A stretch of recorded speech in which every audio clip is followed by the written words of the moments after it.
Hello friends, welcome back. आज के इस एनालिसिस वीडियो में हम लोग बात करने वाले हैं Mahindra and Mahindra finance share के ऊपर।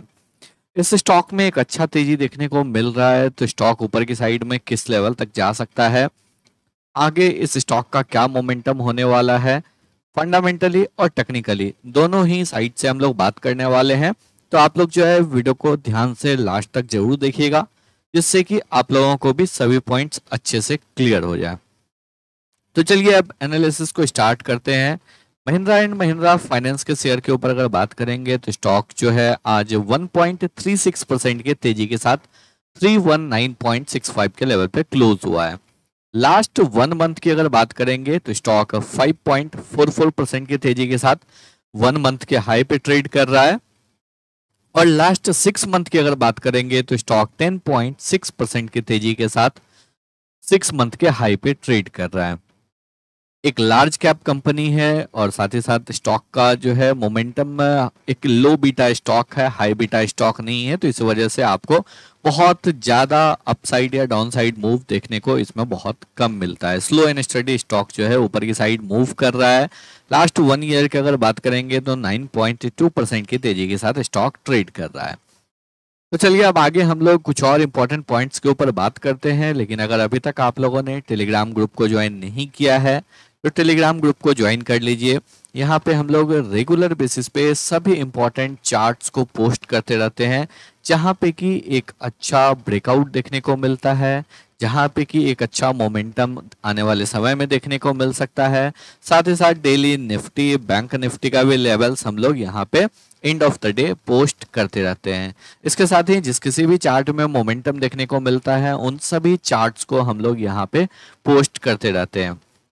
यहाँ पे अगर देखेंगे तो जुबलिएंट फार्मा को पोस्ट किया था हम लोगों ने 510 के लेवल पे, और डेट अगर देखेंगे 17 दिसंबर 23, और अभी स्टॉक जो है 950 के लेवल पे ट्रेड कर रहा है। आज यहाँ पे अगर देखेंगे तो 950 का स्टॉक ने हाई लगाया था, तो एक अच्छा तेजी ऑलमोस्ट 86% से ज़्यादा का रैली हम लोगों को देखने को मिल चुका है इस 8 मंथ में। तो इसी टाइप के सभी स्टॉक्स के बारे में हम लोग अपडेट करते रहते हैं, और इन केस अगर आपके पास समय नहीं है, आप खुद से एनालाइज नहीं कर पा रहे हैं, समय नहीं दे पा रहे हैं क्योंकि आप बिजनेस, जॉब या फिर किसी और काम में आप बिजी हैं, तो फिर जो है आप हमारे प्रीमियम ग्रुप को ज्वाइन कर सकते हैं, जहाँ पे कि आपको एग्जैक्टली गाइड किया जाएगा कौन से स्टॉक को बाय करना है, कौन से लेवल पे बाय करना है, क्या स्टॉप लॉस और टारगेट होने वाला है। साथ ही साथ एक बार ट्रेड एग्जीक्यूट हो जाएगा तो फिर आपका ट्रेलिंग स्टॉप लॉस क्या होने वाला है, आप पार्शियल प्रॉफिट कहाँ पे बुक करेंगे, आप फुल प्रॉफिट कहाँ पे बुक करेंगे, एवरीथिंग आपको डिटेल में यहाँ पे बताया जाएगा। तो सारा डिटेल जो है वो आपको टेलीग्राम ग्रुप में अवेलेबल है। इन केस कोई भी डाउट हो आप दिए गए व्हाट्सएप नंबर पे कांटेक्ट कर सकते हैं। टेलीग्राम ग्रुप का लिंक डिस्क्रिप्शन बॉक्स में मिल जाएगा। चलिए आ जाते हैं अब हम लोग चार्ट्स के ऊपर। M&M फाइनेंस इस वीक का 2 ट्रेडिंग सेशन यहाँ पे जा चुका है, 3 ट्रेडिंग सेशन और रिमेनिंग है, और उसके बाद वीकली और मंथली कैंडल एक साथ क्लोज होने वाला है। अभी अगर डेली चार्ट पे देखेंगे तो डेली चार्ट पे स्टॉक आपको बुलिश देखने को मिलेगा। क्यों बुलिश देखने को मिलेगा? क्योंकि अगर आप सबसे पहली बात यहाँ पे जो है ऑलमोस्ट नवंबर से अभी तक का चार्ट अवेलेबल है, इस चार्ट पे स्टॉक जो है अपने हाई पे ट्रेड कर रहा है। साथ ही साथ यहाँ पे क्लियरली जो है एक कंसोलिडेशन जोन को ब्रेकआउट करता हुआ दिख रहा है। स्टॉक क्लियरली जो है स्टॉक ने यहाँ पे आपको एक अच्छा कंसोलिडेशन जोन और ये फ्लैग एंड पोल पैटर्न का ब्रेकआउट स्टॉक ने दिया। उसके बाद स्टॉक यहाँ पे रिट्रेस बैक किया, इस जोन को रीटेस्ट किया, और रीटेस्ट करने के बाद वापस से स्टॉक ने यहाँ पे मोमेंटम किया है। लेकिन अगर हम लोग मंथली चार्ट के ऊपर बात करेंगे तो मंथली चार्ट के ऊपर स्टॉक ने अपने हाई को यहाँ पे ब्रेकआउट किया। इस मल्टी ईयर हाई को 2018 में जो हाई लगा था उस हाई को स्टॉक ने ब्रेक किया 2023 के जून मंथ में। ब्रेकआउट देने के बाद जुलाई मंथ में स्टॉक में रिट्रेसमेंट आया, बट ये रिट्रेसमेंट ज्यादा नीचे नहीं गया। स्टॉक ने यहाँ पे लो लगाया 230 का, और उसके बाद वंस अगेन अगर देखेंगे तो स्टॉक जो है ऊपर की साइड मोमेंटम कर रहा है, और क्लियरली अपने ऑल टाइम हाई से तकरीबन 3% नीचे ट्रेड कर रहा है। यानी कि अगर एक बार स्टॉक यहाँ पे 333 के लेवल के ऊपर मंथली बेसिस पे क्लोज दे देता है, यानी कि नेक्स्ट 3 ट्रेडिंग सेशन में अगर स्टॉक क्लोज दे देता है 3-4% ऊपर, तो फिर इस स्टॉक में जो है एक शानदार तेजी ऊपर की साइड में देखने को मिल सकता है, जो कि इस स्टॉक को 500 की तरफ लेके जा सकता है। 500 की तरफ लेके क्यों जा सकता है, इस बात को अगर समझेंगे तो यहाँ पे स्टॉक ने ब्रेकआउट दिया है एक राउंडिंग बॉटम पैटर्न को। आफ्टर 5 इयर्स स्टॉक ने एक राउंडिंग बॉटम पैटर्न को ब्रेकआउट दिया, और राउंडिंग बॉटम पैटर्न का जब भी ब्रेकआउट होता है टारगेट क्या होता है, टारगेट होता है ये डेप्थ। यहाँ पे जो डेप्थ है ये तकरीबन है आपको 150 पॉइंट का। ब्रेकआउट लेवल से अगर 150 पॉइंट को ऊपर की साइड आप प्रोजेक्ट करेंगे तो फिर जो है आपका ऑलमोस्ट यहाँ पे जो टारगेट आता है वो आता है 470 के आसपास का।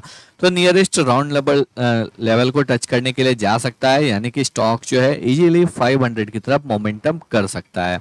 लेकिन उसके लिए जरूरी है स्टॉक का मंथली बेसिस पे 333 के लेवल के ऊपर क्लोज होना। अगर नहीं क्लोज होगा तो हम लोगों को वेट करना पड़ेगा, नेक्स्ट वीक में अगर कैंडल उसके ऊपर क्लोज होगा तभी हम लोग वहां पे एंट्री ले सकते हैं। इन केस अगर आपके पास ऑलरेडी है तो आप यहाँ पे कंटिन्यू होल्ड करके रख सकते हैं।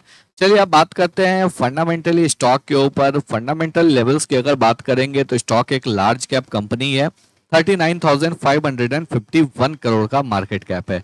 एक अच्छे प्रोमोटर के द्वारा बैक किया हुआ है, महिंद्रा एंड महिंद्रा ग्रुप का ये कंपनी है। 10 इयर्स के एवरेज पीई के नीचे जो है करंटली स्टॉक ट्रेड कर रहा है।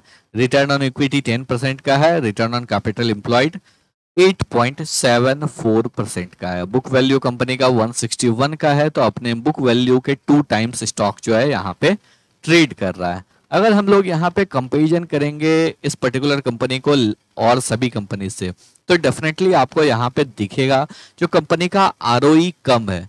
अगर रेस्पेक्टिवली अदर कंपनीज का हम लोग देखेंगे तो जियो फाइनेंस का ही ओनली 1.27 का है। रेस्ट ऑल का अगर देखेंगे तो यहाँ पे जो है आपको 10% से ज्यादा का आरओई है। प्लेज बिल्कुल भी नहीं है। डेट टू इक्विटी 4.93 का है। अगेन यहाँ पे अगर देखेंगे तो कंपनी जो है आपका यहाँ पे डेट टू इक्विटी ज्यादा है comparison to other. Bajaj finance की अगर बात करेंगे 3.84 का है, श्रीराम फाइनेंस तकरीबन 4 का है, और उसके आगे अगर बात करेंगे तो HDFC AMC जो है वो आपको यहाँ पे कंप्लीट डेट टू इक्विटी 0 का है, लेकिन M&M फाइनेंस का 4.93 है, बट फाइनेंशियल सेक्टर में इतना डेट टू इक्विटी रहता है। ओवरऑल अगर हम लोग बात करेंगे तो कंपनी का फंडामेंटल जो है वो ठीक है। कंपनी अपना बिजनेस भी लगातार ग्रो कर रहा है, बिजनेस में एक्सपेंशन देखने को मिल रहा है, और कंपनी ने फाइनेंशियल ईयर 24 में अपना हाईएस्ट सेल्स पोस्ट किया था, रेवेन्यू 15,963 करोड़ का, जहां पे कि कंपनी ने यहाँ पे फाइनेंसिंग प्रॉफिट पोस्ट किया था 2,799 करोड़ का। यहाँ पे अगर देखेंगे तो एक जो इंपॉर्टेंट फैक्टर है, फाइनेंसिंग मार्जिन यहाँ पे रिड्यूस हुआ था। ये एक नेगेटिव पॉइंट है जिसकी वजह से जो है यहाँ पे हम लोगों को नेट प्रॉफिट में इफेक्ट देखने को मिल रहा है। लेकिन एक और इंपॉर्टेंट पॉइंट के ऊपर अगर बात करेंगे तो वो है कंपनी का शेयर होल्डिंग पैटर्न। प्रमोटर का होल्डिंग कांस्टेंट है 52.16% का। एफआईआई ने यहाँ पे रिड्यूस किया अपने होल्डिंग को। एफआईआई ने 10.08% से 10.08% अपना होल्डिंग कर लिया है।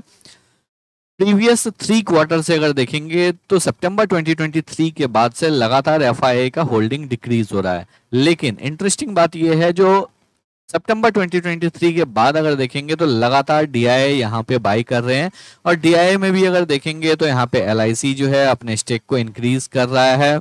HDFC mutual fund, SBI mutual fund, ये सभी इन सभी ने अपने स्टेक को इंक्रीज किया, यानी कि जितना एफआईआई बेच रहे हैं साथ ही साथ जितना यहाँ पे पब्लिक बेच रहे हैं, दोनों ही स्टेक जो है वो डीआईआई के द्वारा बाई किया जा रहा है।